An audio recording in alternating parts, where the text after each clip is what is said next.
Good afternoon and good morning, everybody, and welcome to the Wow Show.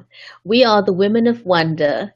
I'm Bridgetti Banda from Cape Town, South Africa, and with me today is Kathy. Kathy, tell everyone who are you from, please. I'm Kathy Daniels, and I'm from Reading, Pennsylvania. Kathy, welcome. So usually we are a group of 6 ladies. Today it's only down to myself and Kathy. We are a family-orientated show. We're a family-friendly show. And we explore various social topics. We explore topics relating to women.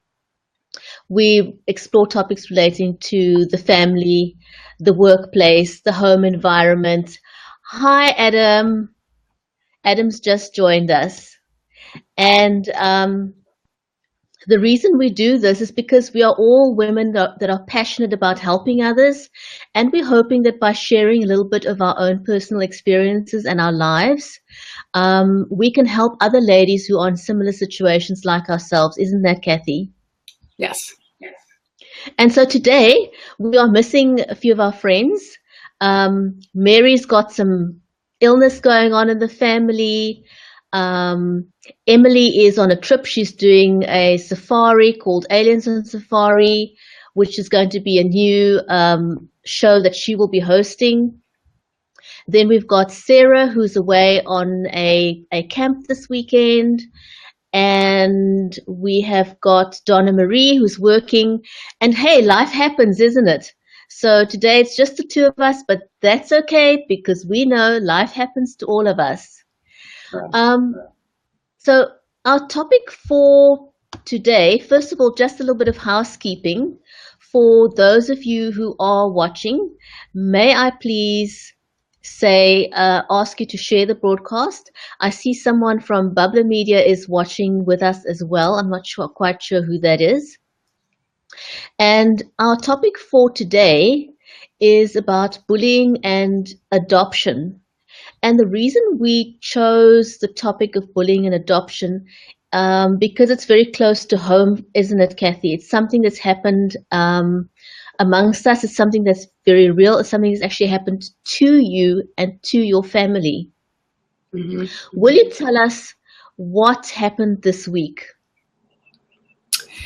Well, I'm not sure all the details, but okay. My daughter has Snapchat, and there's this new app, I think it's called, how do you say it, Bridgetti? It's Saraha. Something like that. I don't even know anything about it. Well, apparently this links in with Snapchat somehow, and you can be anonymous. And I think what my daughter did is one of those to be honest things. And someone came in and just totally, we think it might be one person, came in and totally attacked her and started saying stuff about being adopted, that her real parents didn't love her, they gave her away. Just really, really nasty things that just... So Kathy, before you carry on with that, let me just explain. Saraha is an app. It's an app that people, children can download at will. They can download this both on the Android and on iOS. And the whole idea of this app is that people can anonymously post opinions. Opinions of their employers and opinions of their friends, opinions of their peers, opinions of their schoolmates. And the danger is that they can do this anonymously. So even though they think it's anonymous, people need to be aware that they can be tracked. Your IP address is tied to the device that you use, whether it's your computer or your mobile phone, cell phone. You can be tracked. There's no such thing as being anonymous on the internet. No one is anonymous. And therefore, the warning to always be careful what you say and do on the internet, because your online profile is public. Whether you say that in a group on Facebook, whether you say that in a secret group on Facebook, nothing is private. We live in a world where anything and everything can be screenshot. So always, always, always be very, very careful with what you post online. Kathy, sorry to have interrupted you there. I wanted to just segue into describing what Saraha was all about. So, That's okay. what happened in this app? Well, like I said, I think she did a thing where it was to be honest. I'm not even really sure. But I have a couple of the screenshots here that of the comments and stuff that this person said. And there must have been, 1, 2, 3, 4, like 5, 6 comments referring Right. to being adopted. And let's see, it says, your real parents and adopted parents don't love you either. Your real parents didn't love you, so they gave you away.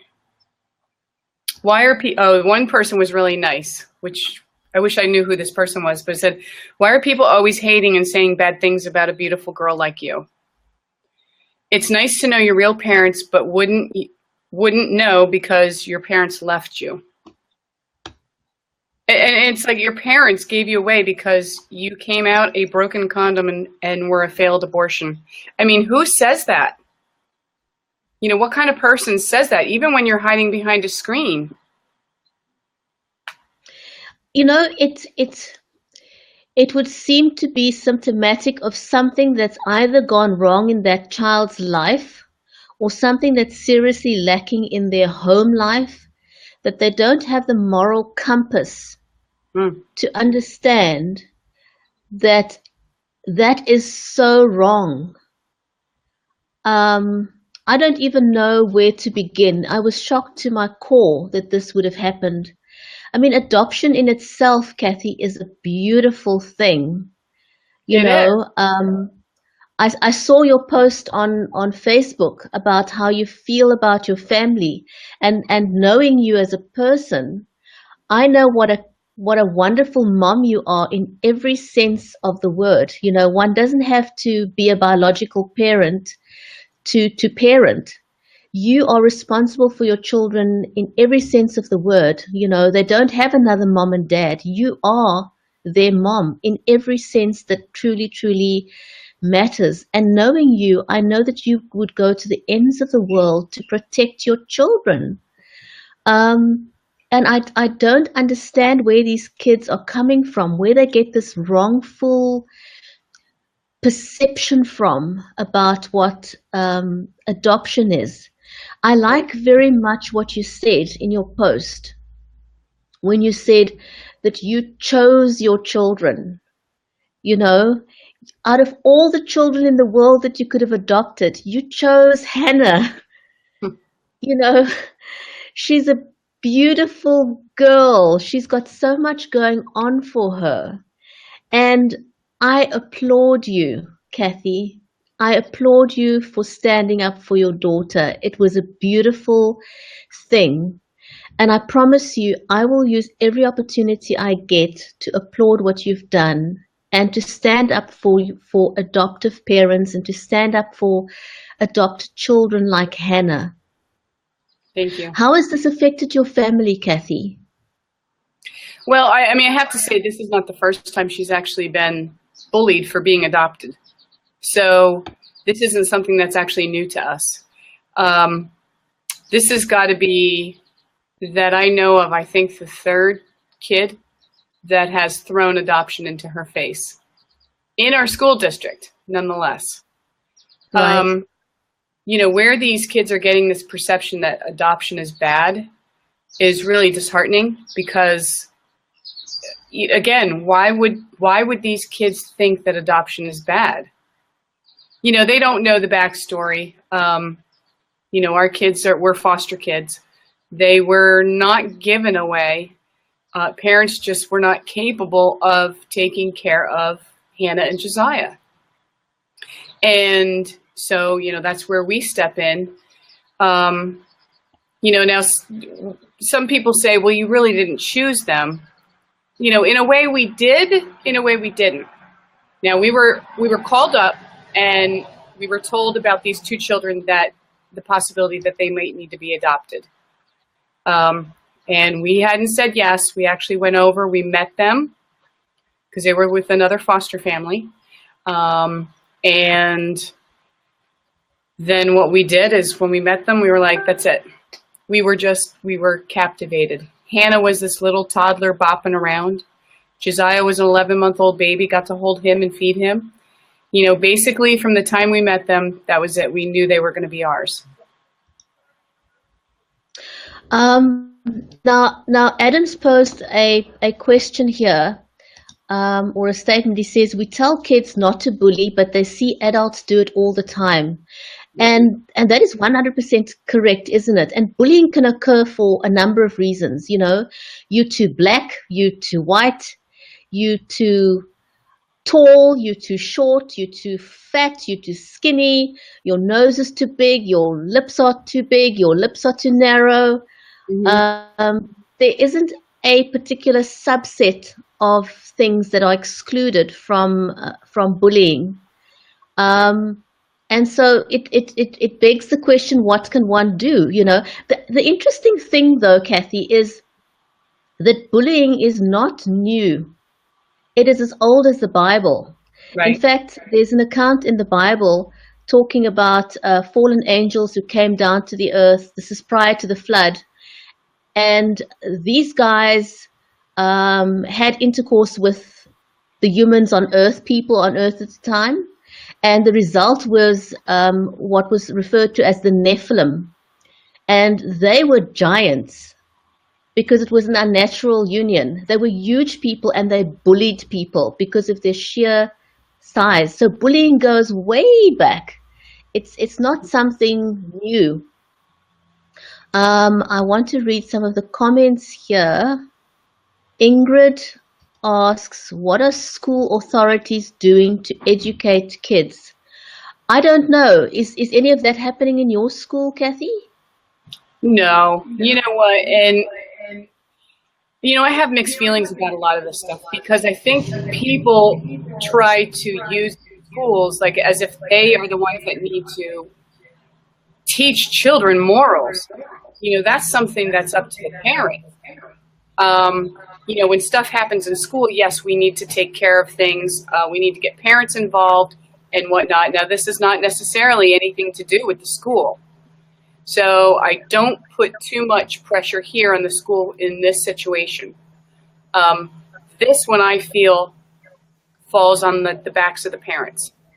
Now, yes, you can have some really good parents that, they teach their kids, or at least try, and kids make very bad choices. In this situation, I'm really not sure, whether it's something the parents would be horrified if they found out, or, how the parents would actually react. But I really, truly believe that, parents need to start taking a more active role in teaching kids morals. And that's what I think, everybody seems to fly by the seat of their pants.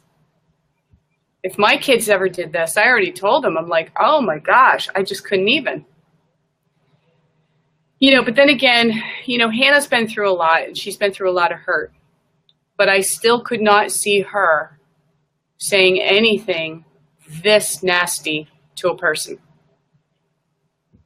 I just can't. I can't understand. It's hard to kind of wrap your head around it, isn't it? It is. Elizabeth made a comment here. She says, yes, but many parents, especially the working poor, are unavailable or have their own bullying issues. I get that. But I think a lot of the training starts at a very, very early age. And it's often what comes out of your mouth as a parent that affects your children. As they say, action speaks louder than words, right? So even if you're not, even if you don't have the time to sit your kids down, children will pick up on your social cues. Isn't that true? So I don't think there's any excuse to really say, well, I don't have the time. They will pick up on on how you live your life. It's not necessarily what you say, but it's what you do that makes a bigger impact. Yeah, and a lot of the things that, the social media, always being connected can really, truly cause a lot of issues. Because if you are an unhappy person, I mean, a lot of these kids really, truly, they get they get validated by the things that their peers say. I mean, I try to think back when we were younger, what would have happened if we had social media at that age? I think Right. there was more bullying, but I think there's just a culture today of less compassion. Everything is about me. I think kids are hurting more today than they've ever have. There's a comment there from someone who says that they spend at least 6 hours every day at school, so school needs to play a huge part in teaching the kids how to respect each other. The school should definitely have that responsibility too. I tend to agree with that. Not everything is the responsibility of the school, but it's in the same way that today, for example, a school has to teach social media, because if they don't, what chance do our children have of finding a job? Right. So the school system has to evolve. It is evolving. There's such a thing called emotional intelligence, and I think that's where our children are lacking in that department. Not just children, sometimes adults too. So there is a greater what's the word? There's a great need for more emphasis on emotional intelligence. And perhaps that's an area that schools need to pay attention to, because it's not only academic strength that is going to get you into the job market. You also need emotional intelligence. I see that we've lost Kathy there for a moment, and I'm sure that she'll be joining us again. So until Kathy can get back to us, let me have a look at some of the comments here. Elizabeth says, for things to change, things have to change for a changing world. Yes, Elizabeth, I agree 100%. Things have to change, because whatever we've got at the moment is not working. Let me have a look. Donna Marie. Oh, Donna Marie's joined us. Hi, Donna Marie. Welcome to the show. And then let's see. Adam says, it's hard for schools. I became a teacher partly because I was bullied and wanted school to be better for kids. It still happened. They're sly and secret. Yes, that is very, very true. Kathy's just let me know that she's needing to reboot her computer, so we will wait for her and we'll carry on chatting. That's an interesting one, Adam. Yes, it still happens despite the best efforts of the teachers. All I'm saying is that there needs to be greater awareness of this. Just yesterday, there was an article, I could be wrong, but I think it was on BBC, about what's happening on Periscope in schools. Parents, I am asking you, please take an active interest in what's happening with your children. Please do not allow your child to be accessing the computer, the internet behind a closed door. Please check your child's cell phone on a regular basis. This is for their own protection, and I'm going to tell you why. There is an application that the children are using, Periscope. And what's happening there is that they have found that children as young, girls, not just children, girls, as young as 9 years old, are using Periscope, and pedophiles are grooming these children. The girls go on there, they have no idea what they are doing, and men with bad intentions will ask the girls to take their tops off, to show their boobs, to hold the phone underneath their skirts. And what's most disturbing about this is that this happens while the children are in school. They're using Periscope while they are at school.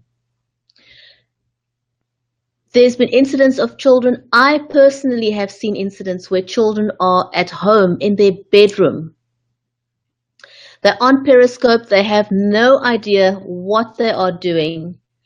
And these men are approaching them and asking them to remove their clothes. And the girls, some of them have no idea what they're getting themselves into. So parents, please take an active role, be more vigilant, check on what your children are doing. The phones are no longer just a phone to make a phone call. Check what your children are doing online. Protect your children. Let me see what other comments we've got here. We're still waiting for Kathy to reboot. Let's see. Ingrid says, if Hannah has experienced this a number of times before at school, could schools dedicate some time at least to educate kids? Yes, it would be a great idea. We don't know what it's going to take for schools to pay attention. The reason we felt we needed to highlight this is because we don't believe that this is an isolated incident. There are more incidents like this, and the idea of us wanting to raise this was to help parents appreciate that the problem is real. It does happen. You may not be aware of it.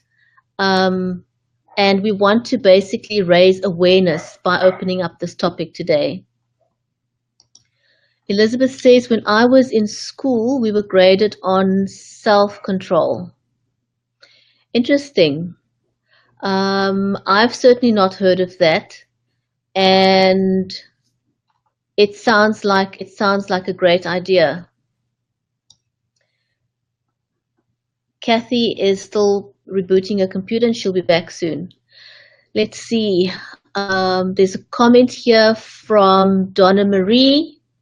She says some schools put more emphasis on protecting the bully than they do the bullied. Sadly, that is true. Yes, that is most unfortunate. Donna Marie also says schools should choose mentors from older classes to mentor younger ones, so that each child has someone else to look out for them. That's an excellent point. The buddy system works very, very well for bullying. So if you are being bullied, find someone. I see Kathy's just joined us again. Kathy, hi. Good to have you back. Hi. Sorry about that. I don't know what happened. No worries. Life happens. So Kathy, Donna Marie was saying schools should choose mentors from older classes to mentor younger ones so that each child has someone else to look out for them. And I agree with that. The buddy system works very well. So if Yes. Hannah and other children who are being bullied could team up with someone who's a little bit older or someone who has a more confident personality, that would help them because there's always strength in numbers. Right. Is this something Hannah is inclined to try? I think so. Again, I heard what you were saying. I was listening to your broadcast while I was trying to reboot. And I think it would be fantastic. And I think when school starts up again, I'm going to go to the school and I'm going to talk to them about what we can do, to talk to kids about this online bullying, to talk to kids about adoption. Now I'm going to ask Hannah what she thinks about it, because the last thing I want to do is humiliate her. But I can guarantee you that most people in this area know all about this. It's out there. It's on Facebook. We got a lot of people who are enraged. So I know that I can rally up some people around here to hopefully get something done. And maybe that's a suggestion that I can bring up to them. Would they be willing to maybe have a mentor program? I'm not sure if the schools can, get in touch with these other kids that used to go to Fleetwood, or what you know what I mean? I don't know. It's something worth a try, I think. You know what, Kathy? I'm thinking off the top of my head. Very often, children have a notion that they can have this persona online that is separate from who they truly are, and they could have that same perception of someone like Hannah.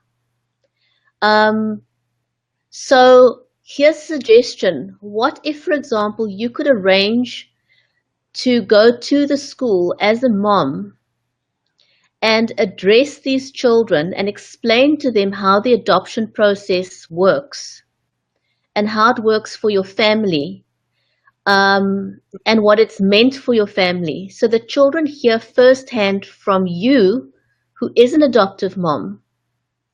And perhaps it opens up the floor for them to ask questions that they may not have had the opportunity to ask. In other words, show them the human side of this. Right.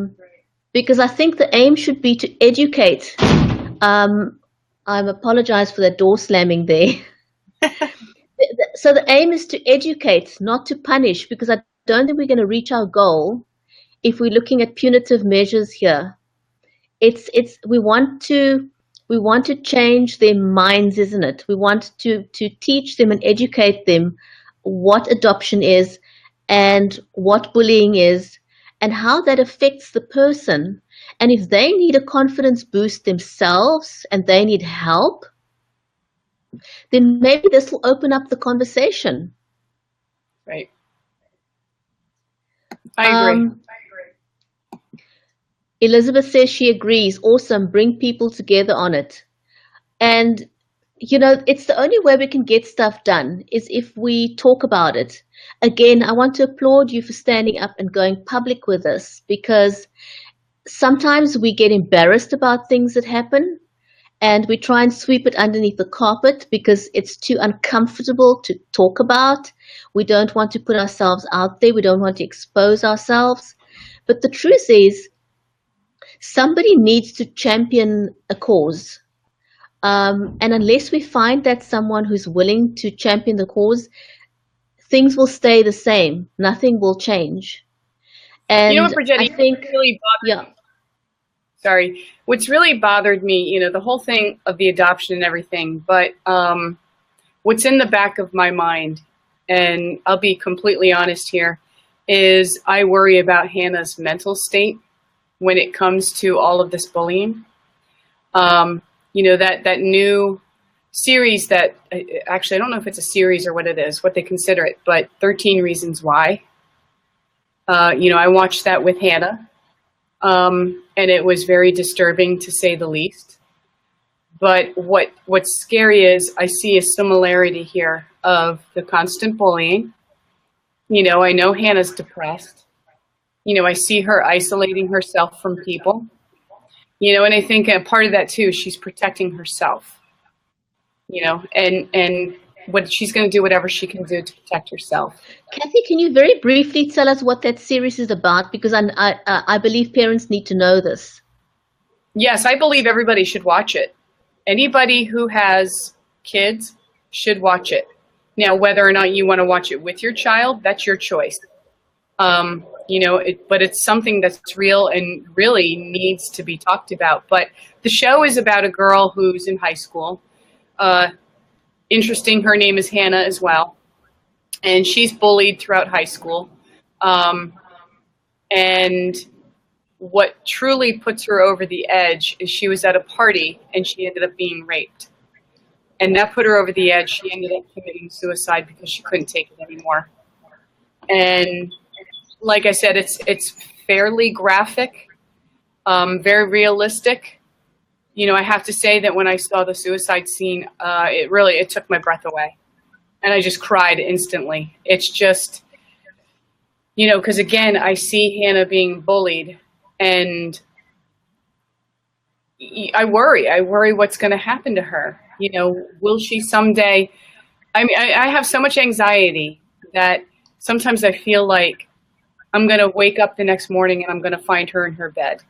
I mean, that's how scary the feeling is, especially watching this series.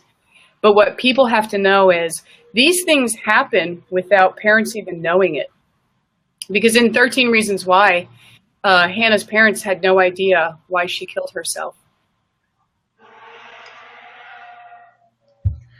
I'm glad that you've highlighted that, and I really would also recommend that people go and watch that series. I personally haven't watched it. I heard about it from yourself and a few other ladies, and just listening to what it was about gave me the chills.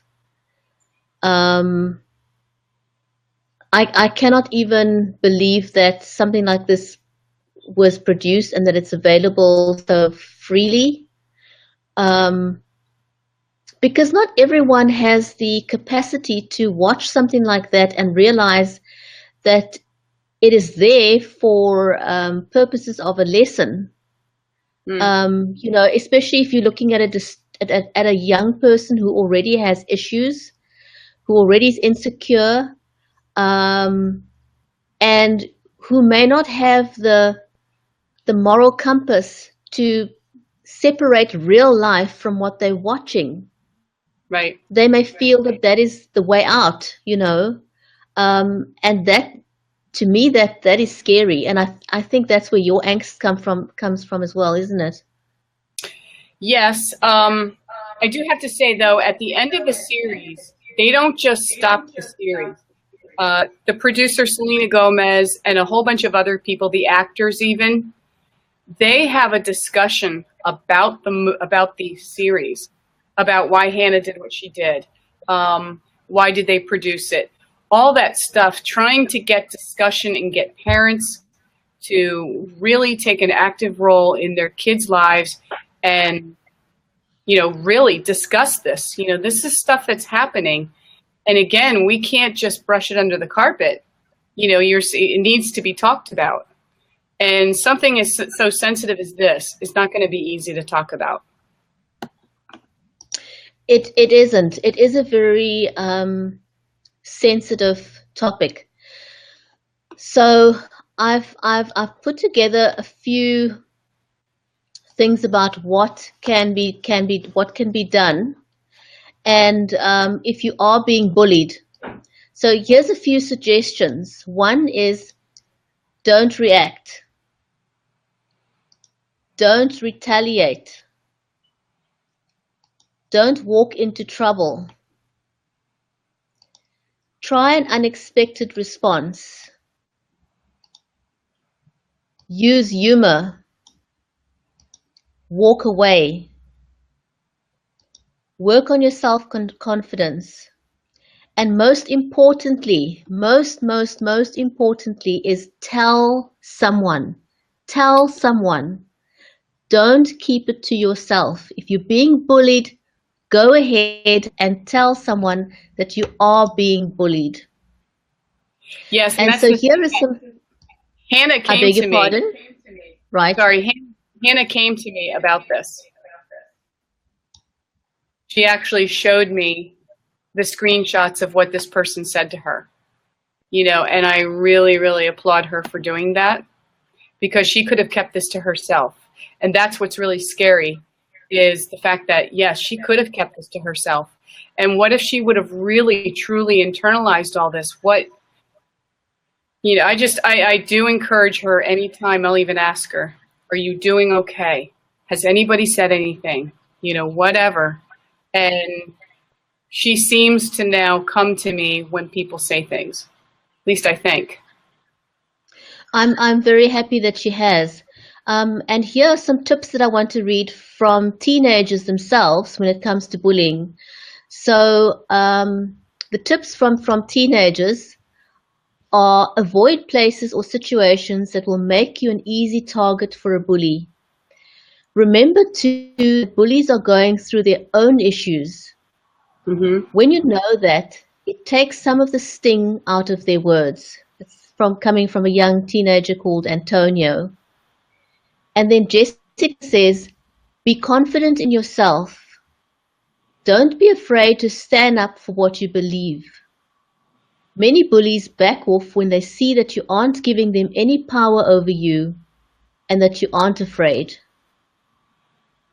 So that's the perspective from two teenagers. And then from a teacher, Jenny Lee, a former teacher in the US, says often victims hesitate to report bullying because they're scared that the bully will retaliate or that their classmates will view them as a snitch.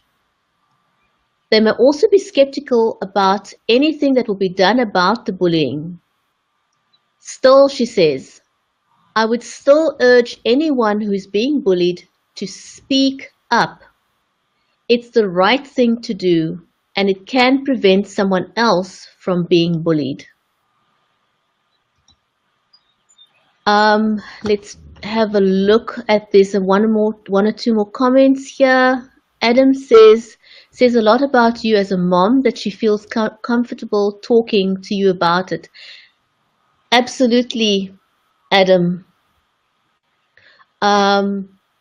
Kathy, I wish I could give you a great big hug in person because you really and truly are an awesome mom in every sense of the word. And Hannah is very, very privileged to have a super mom like you. And I know that you're going to support her all the way through this ordeal and beyond. I know that you've got her back. And I want Hannah to know that there are many people out there rooting for her who have got her back. And I want Hannah to know that she's loved by not just your family, but many others out there. And that we will stand up for Hannah and that she need not back down for, with the bullies at school. We've got your back, Hannah. And we will support you. Be proud of who you are. Be proud of your mom. Be proud of your family. Kathy, is there anything else you wanted to add? No, I think we probably covered pretty much most of it. I'll definitely keep you updated on what happens. School starts again in about a month. So, like I said, I do plan on going into the administrator, somebody, to be able to talk about this, to talk about what we might be able to do as a community, to get this awareness out, to talk to these kids. Again, there may be parents who are horrified by what their kids are saying, and would love to know what's been going on. Fantastic. Elizabeth, it's a pleasure. We felt very strongly that we needed to address this topic today. Kathy, from myself, a big, big thank you for being brave enough. Thank you for standing up for your daughter. And thank you for speaking up for adoptive parents, because I don't believe you're the only adoptive parent who faces this challenge. Mm-hmm. So thank you for standing up for all the other parents out there. And thank you for being an adoptive parent. Thank you for being who you are. You are an amazing woman, Kathy. So thank you very much, and we'll be back next week. Yes, thank you for all your support as well. It's a big pleasure. So from Cape Town, goodbye. Bye-bye.